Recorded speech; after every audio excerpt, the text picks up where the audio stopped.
പണിയിൽ സുനിയായിട്ട് അഭിനയിച്ച രമേഷ് ഗിരിജ, ഞങ്ങൾ 3 പേരും കൂടിയിട്ടാണ് സ്ക്രിപ്റ്റ് ചെയ്തിട്ടുള്ളത്. മധുചേട്ടൻ ക്യാമറ, പിന്നെ ഇതിലെ പ്രത്യേകത ഉർവശി ചേച്ചിയാണ് നമ്മുടെ കൂടെ ലീഡ് ചെയ്യുന്നത് തവണ. ഐശ്വര്യലക്ഷ്മി, കുട്ടേട്ടൻ, പിന്നെ ഞങ്ങൾ 4 പേരാണ് മെയിൻ കഥാപാത്രങ്ങൾ. ഇതൊരു ത്രില്ലർ ജോണറിലുള്ള അത്യാവശ്യം നല്ല സീക്വൻസുകളുള്ളൊരു സിനിമയാണ്. അല്ല, ഇത് നല്ല ഞങ്ങൾ ഒരു വർഷമായിട്ടുള്ള ഒരു പ്രിപ്പറേഷനുള്ള സിനിമയാണ്. 1 വർഷമായി ഇതിൻ്റെ പ്രീ പ്രൊഡക്ഷനും കാര്യങ്ങളൊക്കെ നടന്ന് പരിപാടി സെറ്റായിട്ട് വരുന്നൊരു സിനിമയാണ്. അപ്പോൾ ആ വർക്ക് എടുത്തതിൻ്റെ ഒരു ക്വാളിറ്റി എന്തായാലും സിനിമയിലുണ്ടാവും.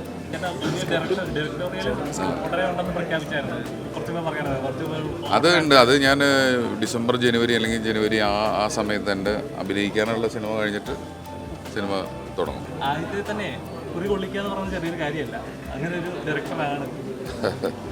അല്ല, അടുത്ത പടവും നമുക്ക് ഇതല്ലേ, പൊളിച്ചല്ലേ പറ്റൂ, നിലനിൽപ്പല്ലേ.